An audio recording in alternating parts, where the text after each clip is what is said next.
আপনি জাহান্নামে যাবেন শুধু মিলাদের কারণে। আজ যারা শুধু মিলাদ নিয়ে আনন্দ করেন, রাসূলের সিরাত নিয়ে, তার আদর্শ নিয়ে কোনো কথা নেই, তার আদর্শের বাস্তবায়ন নেই, আপনি জাহান্নামে যাবেন শুধু মিলাদের কারণে। ঈদে মিলাদুন নবী যে নাম দিয়েছেন, বিশ্ব নবী জানিয়েছেন আমার উম্মতের জন্য আল্লাহ দুইটা ঈদ দিয়েছে, একটা ঈদুল আজহা, ঈদুল ফিতর, এর বাইরে কোনো ঈদ নেই। নতুন করে যদি কেউ ঈদ বানায় এটা বেদাত।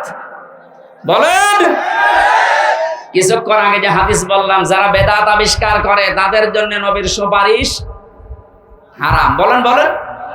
সুতরাং নতুন করে যাদের ঈদ বানিয়েছেন, নবীর জন্ম নিয়ে বলেন আর বাপের জন্ম নিয়ে বলেন, যারাই বানিয়েছেন তারা বেদাত করেছেন। আর বেদাত করলে কোনোদিন আপনি নবীর সুপারিশ পাবেন না, আর নবীর সুপারিশ না পেলে জান্নাত পাবেন না। কথা বলেন, এর সাথে আমরা আছি না নেই? কিসের ঈদে মিলাদুন নবী? মিলাদ শব্দের শাব্দিক অর্থ হচ্ছে জন্ম। মিলাদ মানে কি বলেন না কেন? কোরআনে কারিমে আল্লাহ নবীর জন্ম নিয়ে আনন্দ করে কথা দেননি, বলেছেন নবীর আদর্শ নিয়ে অনুসরণ করো। আজ যারা শুধু মিলাদ নিয়ে আনন্দ করে, রাসূলের সিরাত নিয়ে, তার আদর্শ নিয়ে কোনো কথা নেই, তার আদর্শের বাস্তবায়ন নেই, আপনি জাহান্নামে যাবেন শুধু মিলাদের কারণে। আমি হাসির জন্যে, কান্নার জন্য বলি নাই, চিন্তার জন্য বলছি। তাকান নবীজির দুইটা চাচার দিকে, হযরতে হামজা, হযরতে আব্বাস রাদিয়াল্লাহু তাআলা আনহুমা। এই দুইজন চাচা শুধু নবীর জন্মে খুশি ছিলেন না, জন্মের সময় তারা খুশি, কারণ এতিম ভাইয়ের ছেলে, ভাই নেই অথচ তার ছেলে দুনিয়ায় আসতেছে, এই জন্য তারা দুইজনেই খুশি ছিল। পরবর্তীতে শুধু জন্মে মিলাদে খুশি না, তারা নবীর আদর্শ পেয়ে এত বেশি খুশি হয়েছিলেন, হযরতে হামজা নিজের জীবন দিয়েছেন রাসূলুল্লাহর আদর্শের কারণে। কথা বলে না কেন? নবীজির আদর্শ মানতে গিয়ে ৭০ টুকরা হয়েছেন, তারপরও নবীর আদর্শ ছাড়েননি। এটা শোনেননি কোনোদিন? হযরতে আব্বাস রাদিয়াল্লাহু তাআলা আনহু তিনি নিজে জানিয়েছেন, মান যাকা তামাল ঈমান, তুমি যদি ঈমানের স্বাদ পেতে চাও, মান রাদিয়া বিল্লাহি রাব্বা, যে ব্যক্তি আল্লাহকে রব পেয়ে খুশি হয়ে গেছে, আবিল ইসলামি দিনা, ইসলামকে জীবন ব্যবস্থা পেয়ে যারা খুশি, নবী মুহাম্মদুর রাসূলুল্লাহ সাল্লাল্লাহু আলাইহি ওয়াসাল্লাম নবিয়্যা ওয়া রাসূলা, মুহাম্মদুর রাসূলুল্লাহকে যারা নবী এবং রাসূল পেয়ে খুশি, এই তিনটা গুণ যে অর্জন করবে সে ব্যক্তি ঈমানের স্বাদ পাবে। তিনি যদি না পান তাহলে হাদিস তিনি বলতেন। বলেন, তার মানে বোঝা গেল তিনি শুধু মুহাম্মদ ইবনে আব্দুল্লাহকে পেয়ে খুশি না, শুধুমাত্র ভাতিজার জন্মেই তিনি খুশি ছিলেন না, তাকে নাবিয়্যা ওয়া রাসূলা, নবী এবং রাসূল পেয়েও খুশি ছিলেন। এই জন্য এই দুইজন চাচা জান্নাতি। এক কথা বলেন না কেন? সিস্টেম অপর পৃষ্ঠায় দেখুন, আরো দুইজন চাচার কথা আমরা জানি, একজন আবু তালেব আর একজন আবু লাহাব, এইটা আপন চাচা। এই দুইজন চাচা শুধু নবীর জন্মে খুশি ছিল, মিলাদে খুশি ছিল, কিন্তু নবীর আদর্শ পেয়ে তারা খুশি না। নবী যখনই তাদের আদর্শের কথা বলেছেন তখনই তারা পাথর মেরেছে। কথা বলেন না কেন? আবু লাহাব পাথর মেরেছিল না? আর এক চাচাকে বলেছিল, ইয়া আম্মি আবি তালিব, কুল লা ইলাহা ইল্লাল্লাহ হাজ্জুল লাকা ইনদাল্লাহি ইয়াউমাল কিয়ামাহ। হে চাচা, শুধু আমার কানের কাছে মুখটা নিয়ে বলেন যে লা ইলাহা ইল্লাল্লাহ, মুহাম্মদুর রাসূলুল্লাহ বলা লাগবে না, শুধু আল্লাহর ঘোষণাটা একটু দেন। আমি নবী সাক্ষী দিচ্ছি, কিয়ামতে আল্লাহর কাছে ঝগড়া করে আপনাকে আমি জান্নাতে পৌঁছে দেব। লোকটা বলেছিল, ভাতিজা মুহাম্মদ, তোমাকে আমি ভালোবাসি, কিন্তু তোমার এই আদর্শ আমি মানতে পারলাম না, তোমার এই কালেমা মুহাম্মদুর রাসূলুল্লাহ আমি বলতে পারবো না। তাহলে মানুষ আমাকে কাপুরুষ বলবে, ভীরু বলবে, একটা বদনাম দেবে আমার নামে। দিনাজপুরবাসী, এখন আপনার বিবেকের তালা খোলে না যে দুইটা আপন চাচা, এরা মিলাদ পেয়ে, নবীর জন্ম পেয়ে আনন্দ করেছে, নিজের বাদি পর্যন্ত আজাদ করে দিয়েছে। আবু তালেব এত বেশি আনন্দিত নবীজিকে পেয়ে, নিজের বুকে নিয়ে, মাথায় নিয়ে, পিঠে নিয়ে, সব জায়গায় আনন্দ করত। রাহিকুল মাখতুম পড়তে গিয়ে দেখলাম এই আবু তালেব নামে এই লোকটাকে আল্লাহ কিয়ামতের দিন পায়ের নিচে দুইটা আগুনের ফিতা লাগিয়ে দেবে, ওর মাথার মগজ পর্যন্ত টকবক করে ফুটবে। প্রশ্ন আসতে পারে, শরীরের অন্য জায়গায় জাহান্নামের আগুন লাগবে না কেন? হাদিসটা যদিও দুর্বল, সনদটা আমি শিক্ষার জন্য বলছি। এই লোকটা জন্মের পর থেকে এত বেশি আনন্দ, এত বেশি খুশি হয়েছিল। নবীজি তো আগেই হারিয়েছেন বাবাকে, 6 বছর বয়সে মাকে, 8 বছর বয়সে যখন দাদাকে হারিয়ে ফেললেন, দাদা তখন এই যে আবু তালেব নামে চাচাকে বলেছিল, এই যে আমার এতিম নাতি, এর বাবা নেই মা নেই, তোর কাছে রেখে গেলাম, কোনদিন যেন কষ্ট দিবি না। এটা না, আবু তালিব নিজের সন্তান আলীর চাইতেও মুহাম্মদ রাসূলুল্লাহকে বেশি আদর করত। আবু তালিবের পুরা জীবনই আমি পড়ে দেখেছি, কোনদিনও নিজের সন্তান আলীকে নিজের বুকের মাঝে নিয়ে ঘুমায়নি, কিন্তু বিশ্ব নবীকে কাছে কোলে নিয়ে মানুষ করেছে। কখনো বুকে নিয়েছে, কখনো পিঠে নিয়েছে, কখনো মাথায় নিয়েছে, কখনো চুমা দিয়েছে। যতগুলো জায়গা নবীর শরীরের সাথে ওর টাচ হয়েছে, ওই জায়গাগুলো আল্লাহ জাহান্নামের জন্য হারাম বানিয়ে দিয়েছে। কিন্তু যেখানে নবীজির শরীর লাগে নাই, পায় কোনদিন যেহেতু পায়ের কাছে রাখে নাই, এজন্য ওই জায়গা আল্লাহ আগুন লাগিয়ে দেবে। ঘটনা শুধু সিরাত ইবনে হিশাম রাহিকুল মাখতুম শুধু শোনা না, এখানে শিক্ষা কি? এত বেশি মিলাদে যে লোকটা খুশি, তার পায়ের নিচে যদি আগুন লাগতে পারে, যে লোকটা এত বেশি খুশি মিলাদে নিজের বাতি পর্যন্ত আজাদ করে দিয়েছে আবু লাহাব, যে 2 আঙ্গুল দিয়ে ভাবে করেছিল, এই 2 আঙ্গুল কিয়ামত পর্যন্ত শুধু মুখের ভেতর দিয়ে চুষতে থাকবে, আনন্দ পাবে, শান্তি পাবে, সুখ পাবে। আল্লাহ নষ্ট করে দেয়নি, নবীর জন্য যা করেছে, কিন্তু জাহান্নামে যাবে, কারণ শুধু মিলাদে খুশি, আদর্শে খুশি না। আমার কথা বুঝেছেন? সুতরাং রবিউল আউয়াল মাসে শুধু যারা মিলাদ পড়ে শুধু জিলাপি আর খেচুড়ি খেয়ে শেষ করে দিচ্ছেন, নবীর আদর্শকে জমিনে বাস্তবায়ন করার জন্য কোনো উদ্যোগ আপনার নেই, আপনিও আবু লাহাবের মতো, আবু তালেবের মতো জাহান্নামে যাবেন। আশা করছি আপনি ফিরে আসবেন। লাকাদ কানা লাকুম ফি রাসূলিল্লাহি উসওয়াতুন হাসানা। রব্বুল আলামিন বলেন, তোমাদের জন্য মহত্তম আদর্শ লুকিয়ে রেখেছি আমি রাসূলুল্লাহর জীবনে, রাসূলুল্লাহর জন্মে। এ কথা আছে কোরআনে, ফি রাসূলিল্লাহি, রাসূলুল্লাহ আল্লাহর রাসূলের ভেতরে উসওয়াতুন হাসানা, উত্তম আদর্শ। তাহলে আল্লাহ এখানে বিলাদন না দিয়ে উসওয়াতুন হাসানা দিলেন কেন? এবার আমার প্রশ্ন, এই আপনি শুনতেছেন না? না, আপনার মন পাচ্ছেন, এদিকে তাকান। যদিও নবীজি ঘোষণা হয়েছিলেন সেই জন্মের সময়, পৃথিবী তৈরি হওয়ার আগেই আমাদের নবী, কিন্তু ঘোষণাটা হয়েছে 40 বছর বয়সে। আমরা এখানে পাগল যদি হয়, আমরা বলবো 40 বছরের আগে পুরা আরব জাহানে মুহাম্মাদুর রাসূলুল্লাহকে কেউ মুহাম্মাদুর রাসূলুল্লাহ বলতো না, বলতো আব্দুল্লাহ, মুহাম্মদ ইবনে আব্দুল্লাহ। এটা ঠিক আছে না? যদি প্রশ্ন থাকে বলেন। ওনাকে কি 1 থেকে 40 বছর পর্যন্ত পুরা আরব জাহানে কেউ রাসূলুল্লাহ বলে ডাক দিয়েছে? বলেন, কি বলতো?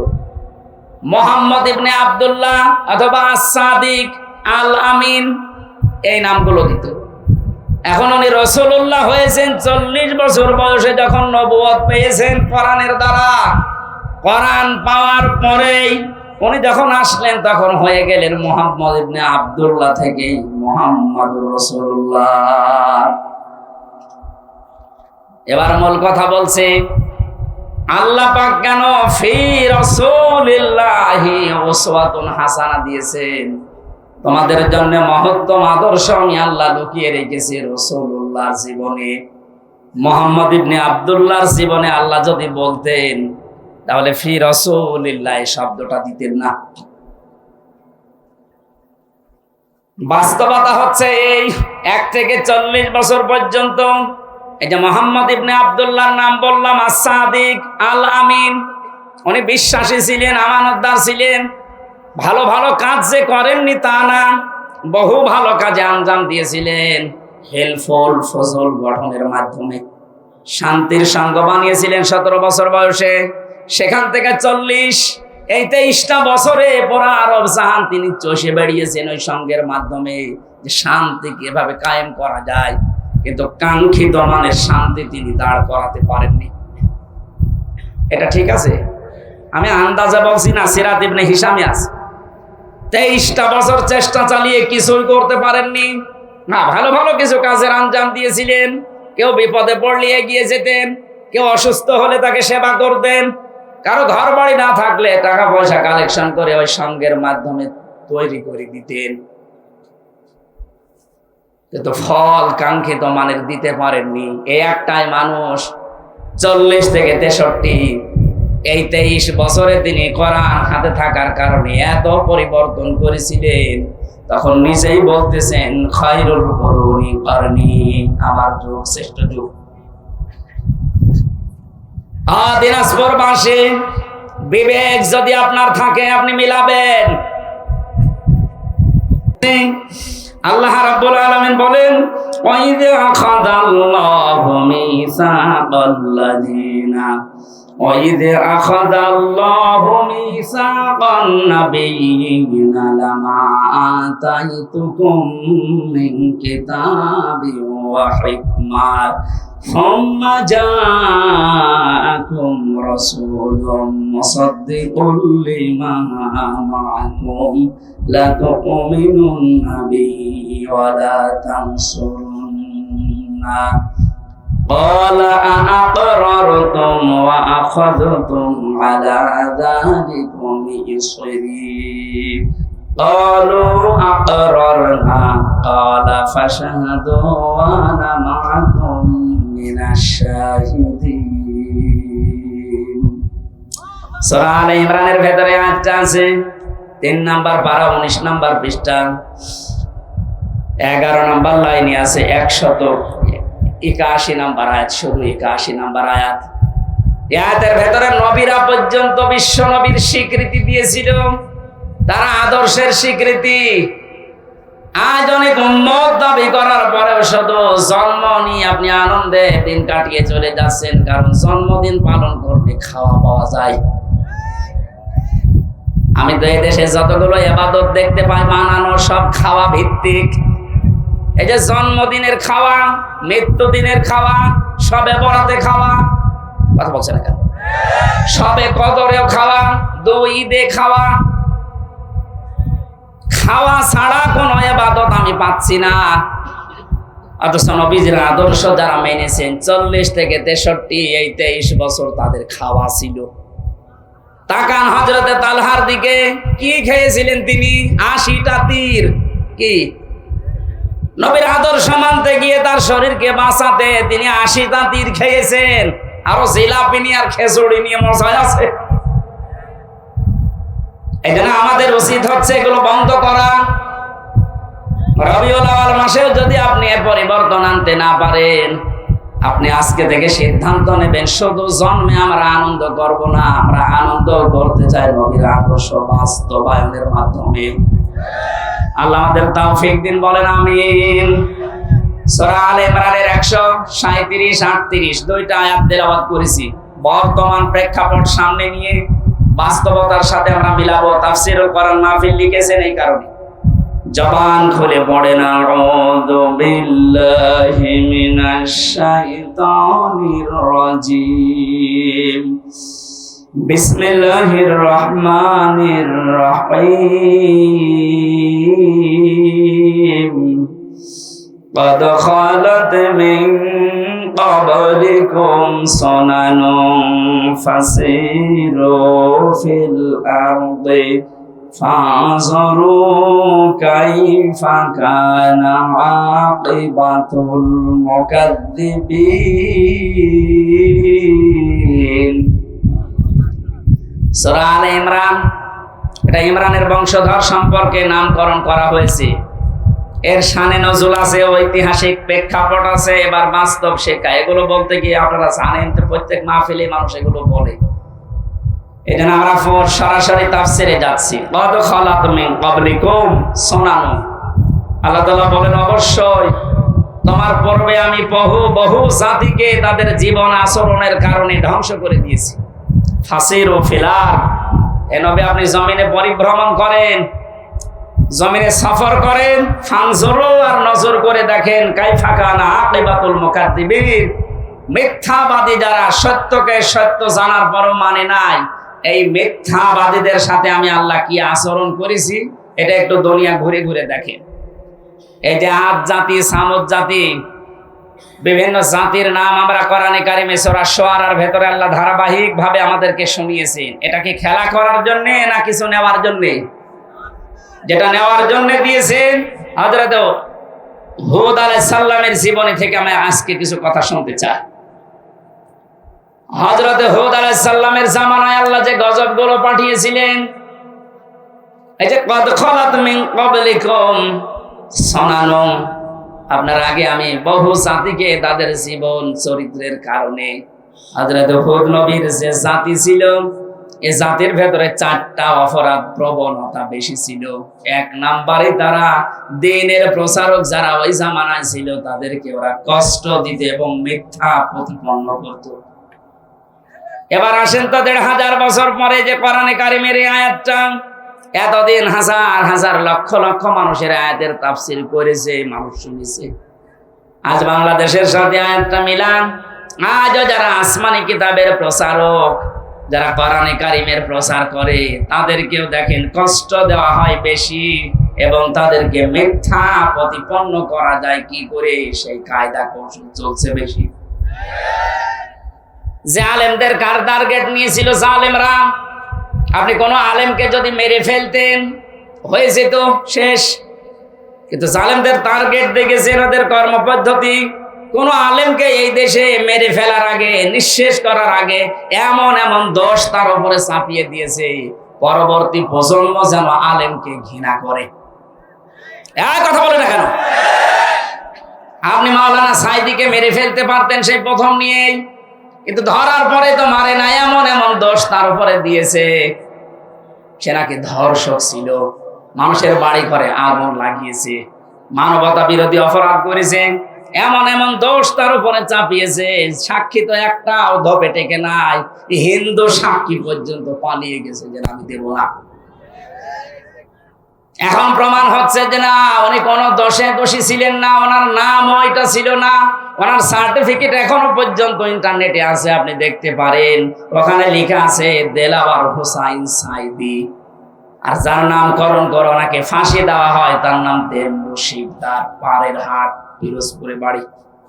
নামের পরিবর্তন মিলছে না, লোকটাও মিলছে না, অথচ তাকে এই দোষে দোষী করে তামাম দুনিয়ার মানুষের সামনে দেখিয়ে, শুধু দেখিয়ে যদি শেষ করে দিত হয়ে যেত। পৃথিবীর মানুষকে বোঝাচ্ছে যে বড় হুজুর বলে যাকে মানো তার চরিত্র দেখো এরকম। আমাকে রিমান্ডে আমার মনে হয় 10 দিনে অন্তত 9 দিন এটা আমাকে শুনিয়েছিল। এই যে লোকটা এখন ধরা খেয়ে আয়না ঘরের দায়িত্বে ছিল, কি জানো কামরুল হাসান নাকি নাম, জিয়াউল হাসান। এই লোকটা ইসরায়েল থেকে উন্নত মেশিন নিয়ে এসে বাংলাদেশের গুরুত্বপূর্ণ যারা তাদের ফোনে আড়ি পেতে গোপন কথাগুলো শুনত, ওখান থেকে ভয়েস উল্টা পাল্টা করে লাগিয়ে দিত। আমাকে যদি কালার করতে চায় আমাকেও লাগিয়ে দেবে একটা মেয়ে লোকের সাথে, খোকন সাহেবকে যদি কালার করতে চায় একটা মেয়ে লোকের সাথে লাগিয়ে দেবে। বহু মানুষের রেকর্ড আমাকে ওই দিন শুনিয়েছে। আমি বললাম এই 10 দিনের 9 দিন আমাকে রিমান্ডে যে অফিসার গুলো ছিল, কোরআনের পাখি নন্দিত মুফাসসির শহীদ আল্লামা দেলাওয়ার হোসাইন সাইদি রাহমাতুল্লাহ আলাইহি, তার কণ্ঠের সাথে অপর দিকে আর একটা যুবতী মেয়ের কণ্ঠ মিলিয়েছে, এমন এমন বিশ্রী কথা লাগিয়েছে যেটা শয়তানও বিশ্বাস করবে না। ওগুলো আমার শোনাতো আর বলতো দেখেন আপনার হুজুর কি করছে। ওনাকে যেন আমার মনে ঘৃণা তৈরি করতে পারে, এজন্য প্রতিদিন রেকর্ড আমাকে শোনাতো। দেখেন যেটা এখানে বলা সম্ভব হচ্ছে না, এত নিকৃষ্ট কথা ওই মহিলা ওনাকে বলছে আর উনিও বলছে। আমার তো মনে হয় দুনিয়া উল্টিয়ে গেলে উনি ওই মহিলাকে কথা বলতে পারে না। স্বামী স্ত্রীর ভেতরে এত নেকেট কথা হয় না, এত খারাপ কথাগুলো ওরা রেকর্ড করতো, মানে কণ্ঠের সাথে মিলিয়ে। মাওলানা মামুনুল হক তার নিজের বৈধ জায়েজ স্ত্রী নিয়ে হোটেলে গেছে, সেখান থেকে ফেরার পথে বড় স্ত্রীকে উনি না জানিয়ে বিয়ে করেছিলেন। এটা নাকি অপরাধ? ইসলামের দৃষ্টিতে তো অপরাধ না। বড় বউকে জানিয়ে বিয়ে করা লাগবে, এটা আল্লাহর নির্দেশ না, এটা বাংলাদেশের আইন। উনি এ দেশের আইন মানে নাকি তো আল্লাহর আইন তুমি নিছে। নিজের জীবনকে যৌবনকে কলঙ্কিত না করে পবিত্র রাস্তায় থাকার জন্য উনি এটা করেছিলেন। কারণ ওনার সাথে আমি 3টা বছর এক জায়গায় ছিলাম। উনি যে বড় বউকে সান্ত্বনা দেওয়ার জন্য যতটুকু জানিয়েছে যে আপনাকে আমি বলতে পারি না, এই বিষয়টা হয়ে গেছে, আপনাকে আমি জানাবো, সেইটাও রেকর্ড করে পরবর্তীতে আদালতে শুনিয়েছে। দুনিয়ার মানুষের কাছে ভাইরাল করে দেখিয়েছে, দেখো সাইকুল হাদিসের ছেলে সাইকুল হাদিসের চরিত্র কি। যা যা করেছিলেন আল্লাহ আপনাকে এমন নাকেট করে দিয়েছে। যারা দায়িত্বে ছিল ওই যে টিভির হাউ আঙ্কেল নাকি নাম, হাউ আঙ্কেল, এই লোকটা যে এত নিচে নামতে পারে। এই যে ছোট হুজুরের কাছে আমি ছিলাম 2 মাস, আমার পাশে আমার রুমে ছিল। আমার বলছে, হামজা ভাই আমার এরা 12:30টার সময় হাতির ঝিলে নিয়ে গেল, আমার পোড়া উলঙ্গ করেছে, এক টুকরা কাপড় আমার শরীরে রাখে নাই। এমনি আমি ছোট মানুষ, বয়স আছে আমার তো 27 বছর, ওই সময় এখন 30। আমার শরীরে কিচ্ছু রাখে নাই, আন্ডার প্যান্ট ছিল ওইটাও খুলেছে। শুধু খোলে নাই, আমার হাতে একটা সিগারেট ধরিয়ে দিয়েছে। রাস্তা 2 গোল থেকে ব্লক করে দিয়ে একটা কোন জায়গা থেকে যেন অর্ধ উলঙ্গ মেয়ে লোক নিয়ে এসে আমার পাশে দাঁড় করিয়েছে। 4-5 জন এসআই মিলে ছবি তুলছে। একজন আরেকজনকে বলছে সকালে এটা ছেড়ে দেব, মানুষ জানবে যে হুজুর কত খারাপ। আচ্ছা, আমার দর দর করে চোখ দিয়ে পানি পড়ছিল। আমি এক এসআইকে ডাক দিয়ে বললাম, ভাই আপনারা যা করছেন এটা কি হারুন স্যার জানে না? মানে উনি তো করাচ্ছে। সে এত অসহায় লাগছিল নিজের কাছে যে দুনিয়ায় মনে হয় আমার আর কেউ নেই, যেহেতু মাজলুমের দোয়া কবুল হয়ে যায়।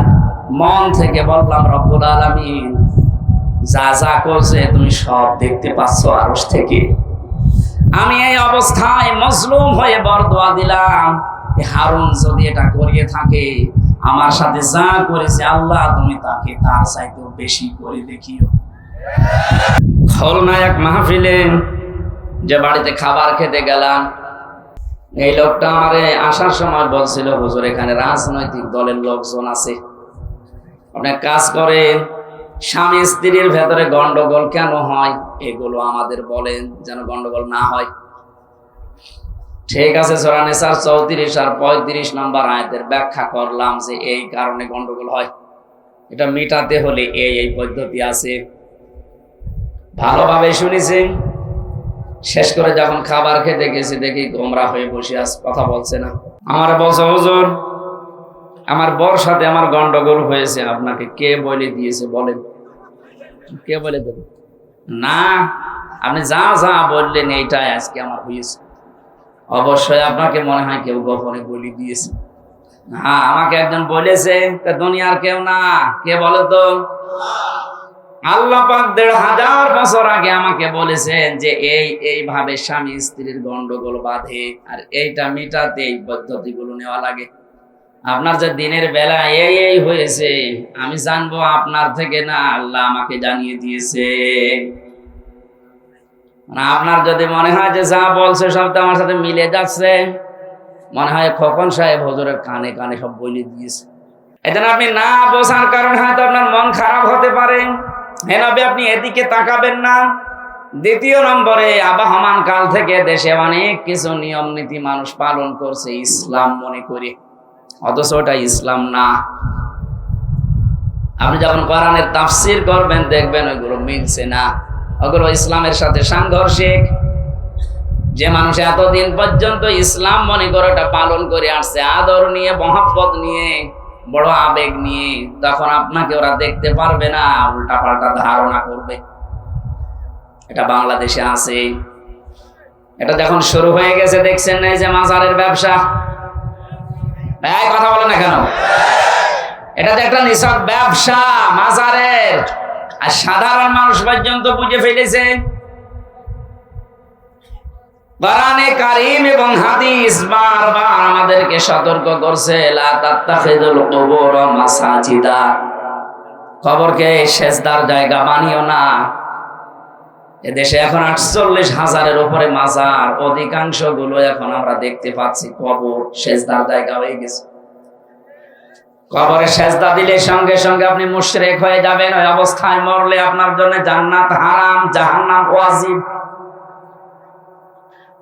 ইন্নাহু মান ইউশরিক বিল্লাহি ফাকাদ হারামাল্লাহু আলাইহিল জান্নাহ ওয়া মাআওয়াহুন নার ওয়া মা লিয-যালিমিনা মিন আনসার। সূরা নিসার ভেতরে আল্লাহ জানিয়েছেন, অবশ্যই যারা আল্লাহর সাথে শিরিক করে তাদের জন্য আমি জান্নাত হারাম ঘোষণা দিলাম। তাদের স্থান একটা আছে, তার নাম জাহান্নাম। আর জালেমদের জন্য হে নবী আপনি কোনো সাহায্যকারী পাবেন না। এই যে ওয়া লিয-যালিমিনা, শুধু জালেম না, এই এদিকে তাকায়, ওয়া লিয-যালিমিনা বহুবচন দিয়েছেন। আনসার, কোন সাহায্যকারী আপনি জালেমদের জন্য দেখতে পাবেন না। এটার বাস্তব প্রমাণ আজ বাংলাদেশ। আপনি দেখেন না, দরবেশ এ লোকটা এত বড় জালেম, জনগণের 36,000 কোটি টাকা, যেটা আর একটা পদ্মা সেতু হয়ে টাকা আরো বেঁচে থাকতো। এ জালেমের অবস্থা কি এখন? যদিও অনেকে টাকা পয়সা খেয়ে এখনো তার রিমান্ডে আদর করছে না, যে অফিসার গুলো তাকে আদর করছেন, অফিসার গুলো পাল্টিয়ে দেওয়া দরকার। কারণ এগুলো ওই জালেমদেরই দোসর। 1628টা চেয়ার আছে এই দেশে এখন। যতগুলো চেয়ার ছিল ছাত্র সংস্কার, যারা ছাত্র আন্দোলন করেছে ওদের দ্বিতীয় দফা এটা ছিল যে আমরা সংস্কার চাই। যেহেতু সংস্কার আরম্ভ হয়ে গেছে, 100 জনের প্রায় 65 থেকে 70টা চেয়ার মুক্ত হয়ে গেছে জালেম থেকে। বাকি আর কয়েকটা আছে, যারা আহ্বানে আছেন, যারা দায়িত্বে আছেন, আমরা জোর দাবি জানাচ্ছি এই 30-35টা চেয়ার ক্লিয়ার করেন। কোন জালেমকে আমরা চেয়ারে দেখতে চাই না। আলেমদেরকে রিমান্ডে নিয়ে ওরা টাঙিয়ে রাখতো উপরে। আরে এত বড় শয়তান, ইসলামের গোড়া কেটে দিয়েছে আনিসুল হক। জানেন কি করেছে? এ দরবেশ কোরআন হাতে নিয়ে বলেছিল এর ভেতরেও সমস্যা আছে। এটা টাটকা কাফের না? আল্লাহ বলেন জালিকাল কিতাবুল লা রাইবা ফি, এর ভেতরে সন্দেহ দূরের কথা, অবকাশ পর্যন্ত নেই।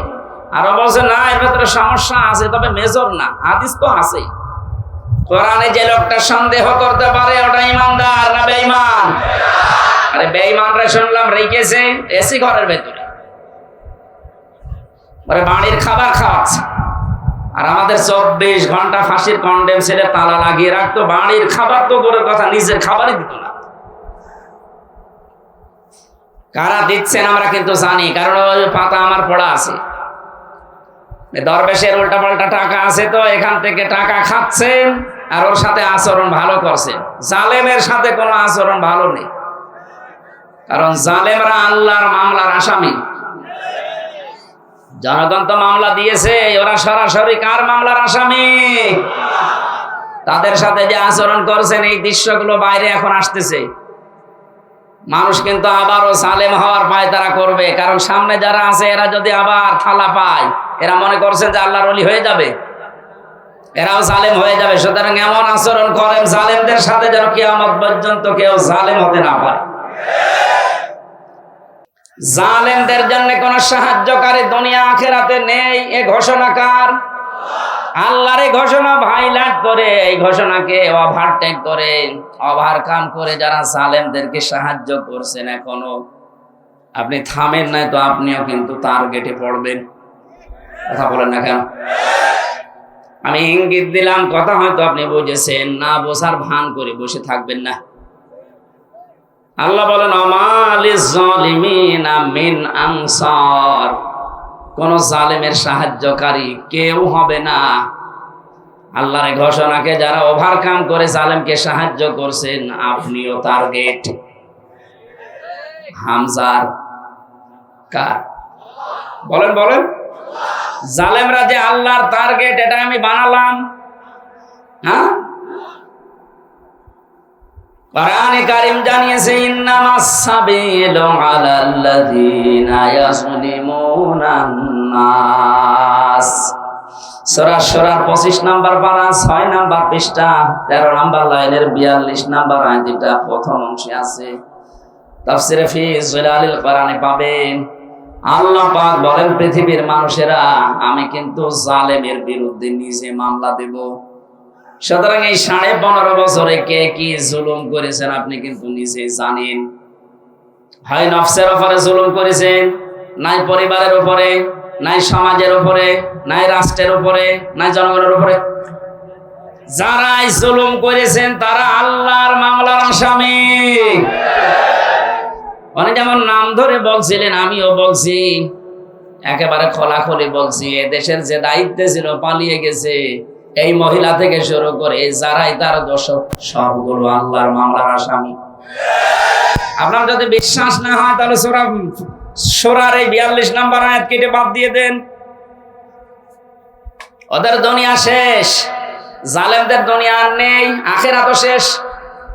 কারণ চোখ বন্ধ হতে দেরি হবে, যা হচ্ছে এর চাইতে 70 গুণ বেশি বেড়ে যাবে। যারা আল্লাহর মামলার আসামি হয়, আপনি কি মনে করছেন আল্লাহ তাদের এমনি ছেড়ে দেবে? বলেন, আমার মামলার বাদী ছিল সরকার, এজন্য আমার ছাড়ে নাই। আর জালেমরা বাদী, আল্লাহ নিজে জালেমদের বিরুদ্ধে বাদী হয়ে মামলা দেবে, অথচ তিনি বিচারপতি। আলাইসাল্লাহু বিআহকামিল হাকিমিন, সবচাইতে বড় বিচারপতি কে? তিনি নিজে বাদী, নিজে মামলা দায়ের করছেন, নিজে রায় দেবেন, নিজেই বিচারপতি। জালেমদের কোন রকমের ফাঁক ফোকর পাবে? আর জালেম যারা, তাদের সব শেষ হয়ে গেছে। এখনো অনেককে দেখতে পাচ্ছি জালেমের তোষামত করছে, যকে কিছু করে নাই, হা করেছে, আয়না ঘর করেছে, কিছু করে নাই মানে ও যা করেছে ও বলার মতো না। আপনাকে যদি 10 দিন ওখানে রাখা যায়, আপনিও জালেমের প্রতি বরদোয়া দেবেন। মাটির নিচে ছিলাম, আমি টের পেয়েছি যে জায়গাটা কত কঠিন, এই জন্যই তো কথা বের হচ্ছে মুখ দিয়ে। এখনো যারা জালেমের তোষামতি করেন, সাফাই গান, তাকে সাহস দিচ্ছেন, আপনি কিন্তু নবীর সুপারিশ থেকে বঞ্চিত হয়ে যাচ্ছেন। তিরমিজি শরীফের হাদিস, নবীজি বলেন, 2 প্রকার মানুষকে আমি নবী কোনদিন সুপারিশ করব না। তার 1 নম্বরে যারা জালেমের সাফাই গায়, জালেমের তোষামতি করে, জালেমের প্রশংসা করে, জালেমকে সাহস দেয়, সাহায্য করে, আর যারা দুনিয়ায় বেদাত আবিষ্কার করে। আশা করছি আপনি থামবেন। এরপরও যদি আপনার চরিত্র না পাল্টায়, একটা কারণ এখানে আছে। আমরা অনেকে বলি যে এত দোয়া করেন, এত কিছু করার পরও অনেকে তো ভালো হয় না। না, হবে না। কারণ কি? আল্লাহু লা ইয়াহদিল কওমাস সালিমিন। আল্লাহ পাক বলেন, আমি জালেমদেরকে পথ দেখাচ্ছি না, দেখাবো না। এই জন্য জুলুমের মারতা যাদের শেষ হয়ে যায়, পরিপূর্ণ হয়ে যায়, ও মানুষগুলো যদি পরিবর্তন হওয়ার চেষ্টাও করে, আল্লাহ তখন আর নেয় না, যেমন ফেরাউনকে নেয়নি। নাইতো এত অত্যাচার করার পরও মানুষের মনের ভেতরে কোনো প্রতিক্রিয়া আসে না, কোনো পরিবর্তন আসে না। এখনো পর্যন্ত কিন্তু জালেমেরা যারা, ওরা এখনো পর্যন্ত উল্টাপাল্টা কথা বলছে। এদের কপাল আর হেদায়েত নেই। কারণ ইহাদি, এটা মজারে, বর্তমান, ভবিষ্যৎ, প্রেজেন্ট, ফিউচার। আল্লাহ ওদেরকে এখন পথ দেখাচ্ছেন না, হেদায়েত দিচ্ছেন না, ভবিষ্যতেও দেবে না। যদি কোনো জালেম ভালো হয়ে যায়, তাহলে বুঝতে হবে কোরআনে আল্লাহর এই কথা ঠিক নেই। কথা বুঝতেছেন? কোন জালেমের জন্য ভালো হয় না, ও মরিয়ে যাবে, তারপর ওর বৃদ্ধি কমবে না। আবু জেহেল যেদিন জবাই হচ্ছিল, আব্দুল্লাহ ইবনে মাসউদ রাদিয়াল্লাহু তাআলা আনহু তিনি যখন বুকের উপরে চড়ে বসলেন, ছুরি চালিয়ে দিলেন। আমার বুকের উপরে তুই কে? হযরত ইবনে মাসউদ বললেন, আমি ইবনে মাসউদ। কি করিস এখন? বলে, তোকে জবাই করব। জবাই যদি করো তো আমার গলাটা একটু বড় করে কাটো, মানুষ যেন দেখে বুঝতে পারে যে এটা নেতার মাথা। শয়তান দেখেছে মরে যাচ্ছে, গলা আলাদা হয়ে যাচ্ছে, তারপরও বৃদ্ধি কমছে না। কি অপমান হয়ে গেল, এরপরও বৃদ্ধি কমেছে। ষড়যন্ত্র চালিয়ে যাচ্ছে। গত বর্ষদিন ওনার ছেলে একটা স্ট্যাটাস দিয়েছে, দেশের মানুষ আমার মাকে কুকুরের মতো তাড়িয়ে দিয়েছে। একটা কথা, দেশের মানুষ আমার মাকে কুকুরের মতো তাড়িয়ে দিয়েছে। এর চাইতে কি অপমান হবেন? এরপরও যদি আপনার বৃদ্ধি না কমে, ষড়যন্ত্র না কমে, বুঝতে হবে ফেরাউনকে আল্লাহ যা করেছিল আপনাকেও তাই করবে। কারণ জুলমের মাত্রা যখন পার হয়ে যায় তখন আল্লাহর দায়িত্ব ছেড়ে দেয় না, তোর কপালের হেদায়েত নেই। যদিও ফেরাউন শেষে বলেছিল আন্নাহু লা ইলাহা ইল্লাল্লাহ, বলতে পারে নাই। যারা আলেম বসে আছেন তাদেরকে বলছে, ফেরাউন যখন খাচ্ছিল, একবার নিচে একবার উপরে, ওই সময় কিন্তু বলেছিল আন্নাহু লা ইলাহা ইল্লাল্লাহ, বলতে পারে নাই। ইল্লাল্লাহ বলতে যাবেন, ফেরেশতা জিবরাইল এক খামলা কাদা এনে মুখের উপরে দিয়ে বলছে, তোর বলার দরকার নেই। কেন? আল্লাহ বলেন, এখন আকাদ আসাইতা ক্বাবলু ওয়া কুনতা মিনাল মুফসিদিন, এর আগে তুই সব চাইতে বড় স্বৈরাচারী ছিলি। এই যে স্বৈরাচার এই শব্দটা কোরআনে আছে। মুফসিদিন শব্দের শাব্দিক অর্থ স্বৈরাচার, ফ্যাসাদ সৃষ্টিকারী, বিশৃঙ্খলা তৈরি করে ফায়দা লোটে যে তাকে মুফসিদিন বলা হয়। মুফসিদ এই মানুষগুলো বহু চেষ্টা চালিয়েছে। আগস্টের 5 তারিখের পর থেকে আজকের এই 14 তারিখ পর্যন্ত 1 মাস কয়েকদিনে কতবার বিশৃঙ্খলা করার চেষ্টা চালিয়েছে ওখানে বসে বসে, একটাও এদেশের মানুষ সফলতা দেয়নি। আপনি দেখেন, বিদায় নেওয়ার পরে একটা তুলেছিল সুর হিন্দুদেরকে দিয়ে, যে দেশে সংখ্যালঘু আছে এদের উপর কিন্তু অত্যাচার হবে। আল্লাহ পাক হয়ে দেশের মানুষের ভেতরে এমন একটা কিছু জাগিয়ে দিয়েছে, দেখা যাচ্ছে মন্দির পর্যন্ত আলেমরা পাহারা দিচ্ছে। ওরা যখন দেখলো যে না, এ তো হালে পানি নিচ্ছে না, তখন একেবারে প্রধান বিচারপতি, যেটা অবৈধ ছিল, ওরে দিয়ে একটা চেষ্টা চালিয়েছিল, করার চেষ্টা চালিয়েছে। আমার মনে হয় আল্লাহ নিজে হ্যান্ডেলিং করে ওটা একেবারে নস্যাৎ করে দিয়েছে। 3 নাম্বার ওরা চেষ্টা চালিয়েছিল আনসার দিয়ে। কিসের আনসার? পুলিশ ছাড়া যদি দেশ চলতে পারে, আনসার ছাড়া দেশ চলবে একাধু। কোনো দরকার নেই, ছাতা বিলুপ্ত করে দিন। 42,000 আনসার নিয়োগ হয়েছে এই কয়েক বছরে, তার 32,000 গোপালী। আর আমরা যে 63 জেলার মানুষ আছি, আমরা কি ঘাস কাটছি ঘোড়ার? সব আনসার হবে গোপালের। আর আমরা কি আন্দোলন তোরা এমনি করে নাই। দিনাজপুরের লোকেরা জিপিএ 5 পাওয়ার পরও চাকরি হবে না, আর গোপালগঞ্জে বাড়ি হলে তাদের 2.5 হলে চাকরি হয়ে যায়। ভান্ডামি করার জায়গা পাও না। আজকে এক আনসারের লাইভ দেখলাম, অবশ্য আমাকে টাকা পয়সা দিয়ে লাগিয়েছে, করব কি মনে করলাম যে হবে, কিন্তু হইল না। এরপরে যখন পারে না, ডাক্তারদের আর নার্সদের লাগিয়েছিল, ওইটাও হালে পানি নেয়নি। এরপরে লাগিয়েছে গার্মেন্টস কর্মীদের, এটাও হালে পানি নেবে না, কারণ যারা দায়িত্বে আছে খুব বিচক্ষণ এরা। আমার যতটুকু ধারণা হচ্ছে, জালেমদের যা চরিত্র, এই 15 বছর তো আমরা দেখেছি, ওরা শেষ পর্যন্ত দেখবেন রাজবাড়ির গোয়ালন্দ ঘাটের বেশ্যা মহিলাদের রাস্তায় নামাবে। আমি আর নিচে নামলাম না। আল্লাহ ওই সময় যদি ফেরাউনকে ডাক দিয়ে বলতে পারে, এখন কিসের কালেমা পড়িস তুই? এই কালেমাওয়ালা মানুষগুলোকে এতদিন পর্যন্ত যা করেছিস তোর কোনো ক্ষমা নেই। আমার মনে হয় এখন পৃথিবীতে যারা ওই ফেরাউনের উত্তরসূরি তাদেরও আল্লাহ ওই অবস্থাই করছে। ওরাও কালেমা নসিব করতে পারবে না, ও মানুষগুলো ভালো হবে না, ভালো হবে না। তার প্রমাণে 1 মাস কয়দিনে তো দেখতে পাচ্ছি। ভালো হলে এর ভেতরে হয়ে যেত। 1 পা কবর 1 পা টাঙায়, এরপরও যদি মানুষের পরিবর্তন না আসে তা আবার কবে আসবে? আল্লাহ পাক বলে, ফালিয়াউমা নুনাজ্জিকা বিবাদানিকা লিতাকুনা লিমান খালফাকা আয়া ওয়া ইন্না কাসীরাম মিনান নাসি আন আয়াতিনা লাগাফিলুন। আজকের এই দিনে আমি তোকে মারবো না, তোকে আমি সটকি দিয়ে রাখলাম।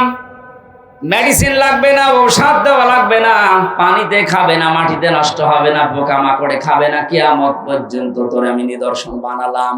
আমার তো এই আয়াতটা পড়ার পরে আরে বাংলাদেশের যে দৃশ্য, মনে হচ্ছে অনেককে আল্লাহ সামনে সটকি বানিয়ে রাখবে। না তো বৃদ্ধি কমে না কেন? এত কিছু হওয়ার পরেও যদি মানুষের বৃদ্ধি না কমে, বুঝতে হবে আল্লাহ ওরে ফেরাউনের মতোই ধরবে। লিমান খালফাকা আয়া, আমাদের পেছনে যারা দুনিয়ায় আসবে তাদেরকে শিক্ষা দেওয়ার জন্য নিদর্শন হিসাবে। আল্লাহ আফসোস করেন, অধিকাংশ মানুষ এই সমস্ত নিদর্শন দেখার পরও দেখা যায় যে পরিবর্তন হয় না, গাফেল হয়ে থাকে। আমরা যেন গাফেল হয়ে না থাকি, আমরা যেন একটা শিক্ষা নিতে পারি এদের জীবনী থেকে, বলে না আমি। সুতরাং কবরকে সেজদার জায়গা বানানো নিষেধ, এ ঘোষণা নবীজির। কার? বলেন বলেন, আরো জোরে বলেন। নবীজির এই কথাকে যারা এতদিন পর্যন্ত না মেনে নিজেদের জীবনে ব্যবসা প্রতিষ্ঠান বানিয়ে কবরটাকে, মাজারটাকে আজ একেবারে 180 মাইল বেগে সিঁড়িকের আঁকড়া বানিয়েছেন। কোরআনের হাদিসের ব্যাখ্যা দিলে এই মাজারগুলো টিকবে। যেখানে প্রকাশ্য জেনা হয়, আপনাদের রংপুর বিভাগে এগুলো নেই, আপনারা বেঁচে গেছেন। এগুলো চট্টগ্রামে আর সিলেটে বেশি। ঘরে ঘরে মাজার বানিয়ে ব্যবসা চালাচ্ছে। আর আমার মনে হচ্ছে যত শয়তান আল্লাহ সব পাঠিয়েছে ওই লাইনে। চেহারা দেখলে বোঝা যাচ্ছে আজ আল্লাহর দুশমন। দাড়ি, গোপ, চুল একেবারে সব সমান সমান। নারী পুরুষের যে অবাধ মেলামেশা, আর গাঁজা তো আছেই। এই জন্যই তো হক্কানি আলেমরা বলছে কোরআনের সাথে এগুলো মেলে না, হাদিসের সাথে মেলে না। কিসের মাজার? সব ভেঙ্গে গুড়িয়ে দাও। মাজার যদি এত দামি জিনিস হতো, এই যে এখানে হাসি বসে আছে না, আলহাজ জাহাঙ্গীর আলম, এই যে আলহাজ মোয়াজ্জেম হোসেন, সারাটা জীবনের অর্ধেক সময় কাটিয়েছে মদিনায়, মক্কায়। জিজ্ঞাসা করেন তো, হযরত উসমানের কবর পড়ে আছে, তিনি একটা পাথর দেওয়া শুধু। আর গরু ছাগল মরে যায়, 3 তালা হয় কবর। ওসমানের মতো মানুষ যদি এমনি সাধারণ ভাবে পড়ে থাকতে পারে, কোনো ঘেরা দেওয়া নেই, শুধু একটা পাথর দেওয়া মাথার কাছে, 1500 বছর পড়ে আছে, আর তুমি কি এত দামি মানুষ তো তোমার কবর মাজার পাকা করা লাগবে, আবার উপরে নাম লিখে দেয় টং টং শাহ। হ্যাঁ, আজকে দেখলাম হযরত টং টং শাহ রহমতুল্লাহ আলাইহ।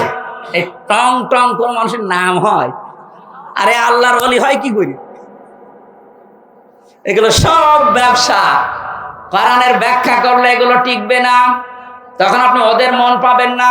ওরা আন্দাজে তখন ধারণা করবে যে মনে হয় আমাদের বিরুদ্ধে। হে নবী, আপনি ওই দিকেও তাকাবেন না, আমার কোরআনের কথাগুলো স্পষ্ট ভাবে বলবেন, কারণ এটার দ্বারা মুমিনদের উপকার হবে। সেদিন আদালতে তোলার সময় দেখলাম একজনকে লাথি দিয়েছে। আমার কয়েকদিন আগে মামলার হাজিরা ছিল, মামলা আমার সব ঢিসমিস হয়ে গেছে। আমি আদালত থেকে বের হওয়ার সময় দেখছি আল্লাহর এক ফেরেশতারে নিয়ে যাচ্ছে হাজী সেলিম। এই যে কত বড় শয়তান, বুড়ো হয়ে গেছে তাও মেয়ে লোকের নেশা কমে নাই। হাসি মানুষ বলে এ পর্যন্ত জোব্বা গায়ে দিয়ে মাথায় টুপি দিয়ে মেয়ে লোকের সাথে নাচানাচি করছে। কথা আল্লাহ বন্ধ করে দিয়েছিলেন, নৌকা বলতে পারতো না, বলতো হৌকা। আদালতে দাঁড়িয়ে এজলাসে দেখছি হাও মাও করে কাঁদছে যে আমি প্রতিবন্ধী, আমারে মাফ করে দেন। কিসের মাফ? টোকায় থেকে শুরু করে এ পর্যন্ত আজ কত টাকার মালিক ও নিজেও জানে না। ওরা দেখে আমার ওই সময় আদালতে মনে হচ্ছিল দেখ কেমন লাগে। আলেমদের প্রতি উল্টা পাল্টা ধারণা করে বহু জায়গায় দেখেছি আলেমদের মাইক কেড়ে নিত। এদেশে নেই? কথা বলে না কেন? রাজশাহীর মাওলানা আফতাব আহমেদের মাইক কে যেন কেড়ে নিয়েছে কোন জেলায়, আমি দেখলাম ভিডিওতে। বাংলাদেশের বহু নাম করা আলেম যারা কোরআনের সঠিক কথা বলতো, এই যে মাওলানা আব্দুল সালাম বগুড়ার, ওর মাইক কেড়ে নিয়েছে। আমার মাইক কাড়ে নাই, কিন্তু আমার উঠতে দেয় নাই। আমার 100টার প্রায় 90টা মাহফিল 144 ধারা দিয়ে বন্ধ করে দিত। এখন আয় বন্ধ করতে আয়। সেদিন বাংলাদেশের গোয়েন্দা বিভাগের প্রধান যিনি এখন দায়িত্বে আছেন আমাকে বলছে, হুজুর যেখানে যেই ফোর্সে কোরআনের কথা বলা লাগে ওই ফোর্সে বলবেন, কোনো অনুমতি দেশে নেওয়া লাগবে না। কিসের অনুমতি? যদি কেউ বাধা দেয় আমারে শুধু একটু জানাবেন, ও ঠ্যাং ভেঙে ফেলবে। আমি বললাম যে স্যার আপনি এতদিন ছিলেন কোথায়? হুজুর আমি নতুন দায়িত্ব পেয়েছি, আমি মুসলিম, মুসলমানের যা কাজ আমি তাই করব, আপনি দোয়া করেন। আর কোন জায়গায় কোনো বাধা আসবে না ইনশাআল্লাহ। সুতরাং এই 8-9 বছর তো আমি এই ময়দানে ছিলাম, তার ভেতরে 3 বছর ভেতরে জেলে, বাকি যে 7-8 বছর প্রচার করেছিলাম যত বাধা পেয়েছি। এখন আসেন তো দেখি কোন মায়ের দুধ খেয়েছেন, আমি দেখবো। আসে স্টেজ পর্যন্ত আসতে গেলে আপনার ঠ্যাং ভেঙে যাবে ইনশাআল্লাহ।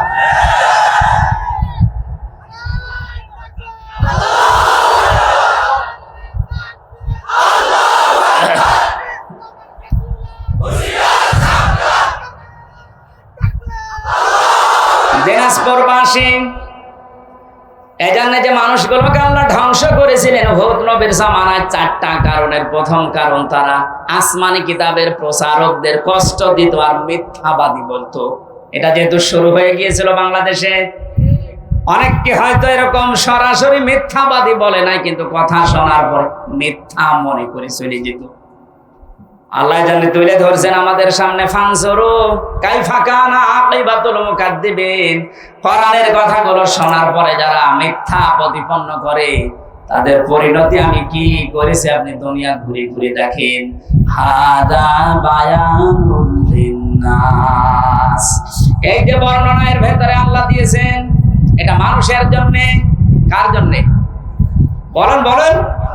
কোন মরা মানুষের কথা এখানে আল্লাহ দেয়নি। আল্লাহ বলেন লিন্নাস, জীবিত মানুষদের জন্য আমি কোরআনে বর্ণনা দিলাম। এর ভেতরে 2টা জিনিস আমি দিয়েছি, অহুদান 1 নম্বরে পথ নির্দেশিকা, ও মাউইযাতুন 2 নম্বরে উপদেশ। তাদের জন্য এটা লিল মুত্তাকিন, যারা সতর্ক জীবন যাপন করে, যারা তাকওয়া অবলম্বন করে। দিনাজপুরবাসী, এ কোরআনে আল্লাহ বক্তব্য দিয়েছেন, বর্ণনা দিয়েছেন সবার জন্য না, জীবিত মানুষদের জন্য। আমরা মরা না জিন্দা। বাংলাদেশে কোথায় নিয়ে গিয়েছিল দেখেছেন? কোরআন আপনি পড়বেন, শোনাবেন, অসুবিধা নেই। জীবিত মানুষদের শোনাতে পারবেন না, মরে গেছে, এবার শোনান। যে মানুষ কি মরে গেলে কোরআন পড়া লাগবে কোন জায়গায় আছে? বলেন। এগুলো সব ওরা বানিয়েছে।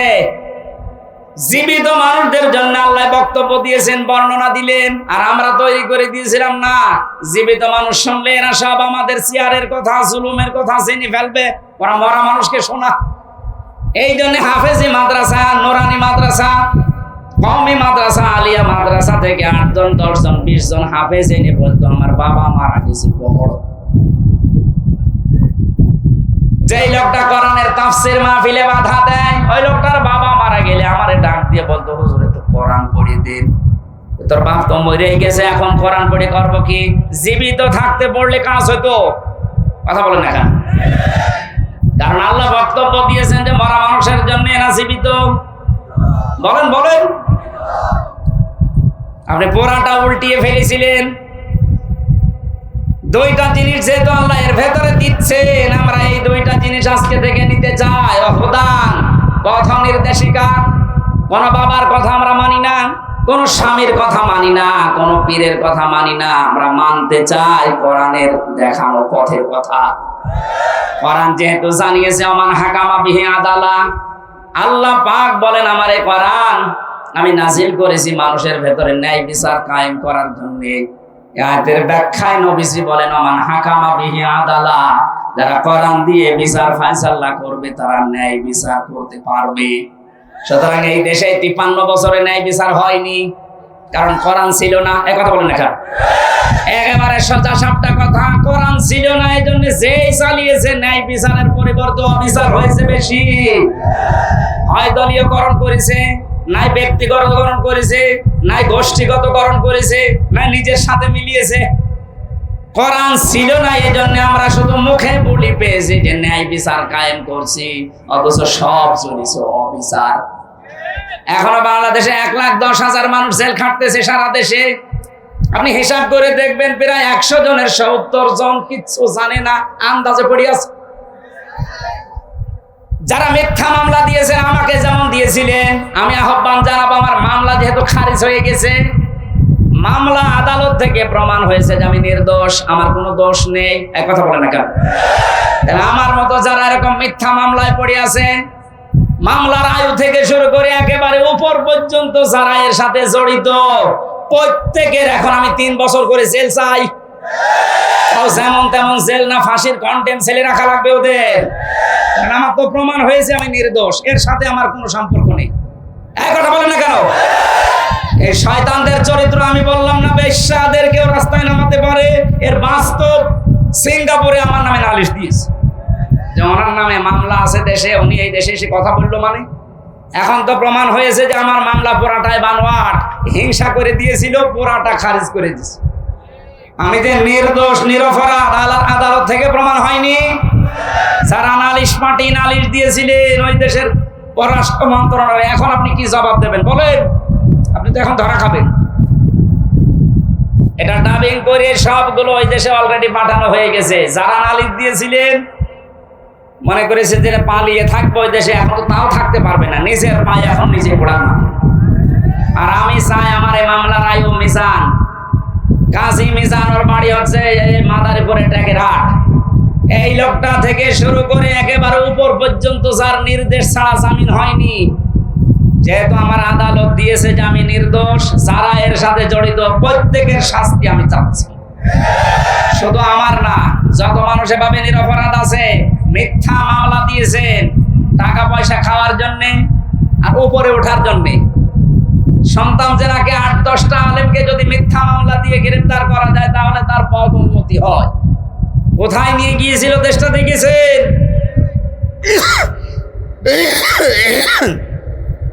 কোন দিকে বলবেন বলেন তো? যে দিক আর বিভাগে হাত দেবেন ওইটাই দুর্নীতিগ্রস্ত। এমন নিচে নেমেছিল দেশটা, জাতীয় মসজিদের ইমাম পর্যন্ত পালিয়ে গেছে। কওমি জননী নাম দিয়েছিল, এখন নিচে পালিয়ে গেছে।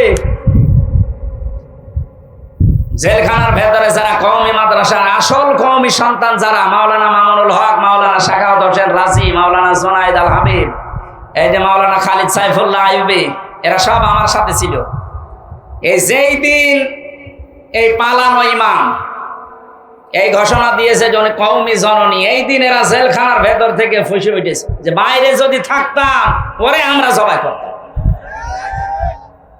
শয়তান আমাদের কলঙ্ক করে দিল। কোথায় দুর্নীতি ঠেকেছিল বলেন? যে বাইতুল মুকাররমের ইমামও পালিয়ে যায়, আর কোন জায়গা বাকি আছে? দরবেশ যে পালাবে না, ও তো নিজে জানে যে আমি কি করেছি। এদের আহ্বান জানাচ্ছি, 70% মানুষ যেহেতু এখন নিরপরাধ, আমি যতদূর জানি, হ্যাঁ, যদি কারো অপরাধ থাকে তারা অপরাধের শাস্তি দেন, কিন্তু যারা বিনা অপরাধে, এই যে মিডিয়ার আমি যাদের সাথে মিশেছি প্রায় 900-র উপরে বিডিআর এখনো জেল কাটতেছে। আমার মনে হয় 900-র ভেতরে অন্তত 899 জনই কিছু জানে না। এই পঞ্চগড়ের, ঠাকুরগাঁও, দিনাজপুরের বহু বিডিআর আমার সাথে ছিল। স্যার 1 মাস 1.5 মাস পরে আমি রিটায়ার্ড হয়ে যাব, আমি কিচ্ছু জানি না। বয়স প্রায় 60, 62, 65 বছর বয়স।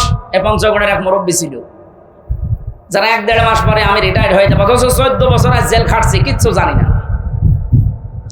আহ করে আওয়াজ দিত রাতের বেলা, ওরা আওয়াজ আরো সে পৌঁছায়নি। কত মানুষের চোখের পানি শুধু ওর ছেলে মেয়ের, ওর নাতি হয়েছে, নাতিটা পর্যন্ত আজ পর্যন্ত দেখতে পারেনি। এই মানুষগুলোর চোখের পানি আর মুখের এই আহ শব্দটা আরো সে চলে গেছে। আল্লাহকে এমনি জালেমদের ধরেছে, এই কারণে ধরেছে। হাজার হাজার মানুষের বরদোয়া লেগে আছে। এই জন্য যারা মিথ্যা মামলা দিয়েছেন, এর সাথে যারা সম্পৃক্ত, মামলার আয়ু থেকে শুরু করে এই সরকারি পিপি,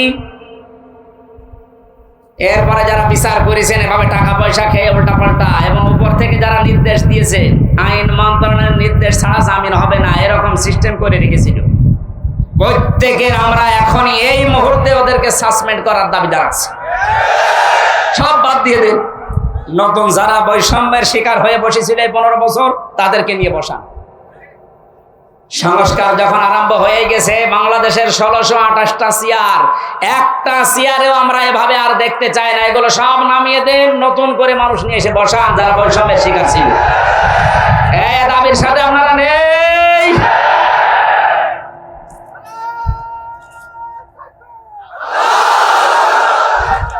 আবার এগুলো করা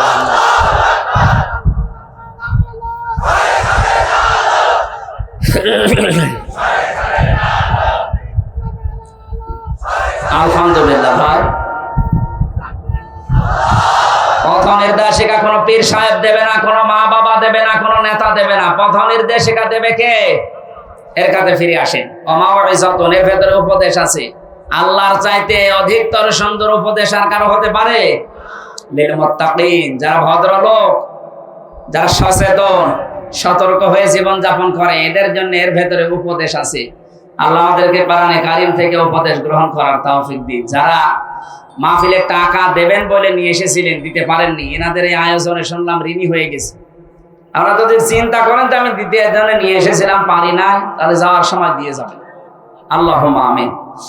লা ইলাহা ইল্লা আনতা সুবহানাক ইন্নী কুনতু মিনাজ জালিমিন। ও আরশের মালিক, টাকাল দিনাজপুর জেলার ফুলবাড়ি, রব্বুল আলামিন হাজার হাজার বান্দা বান্দি চাতক পাখির মতো তোমার কোরআনের কথাগুলো বোঝার চেষ্টা চালিয়েছে। কোরআন শোনার জন্য যারা এত আগ্রহ নিয়ে বসে আছে, এদেরকে তুমি কোরআনের হেদায়েত অমরের মতো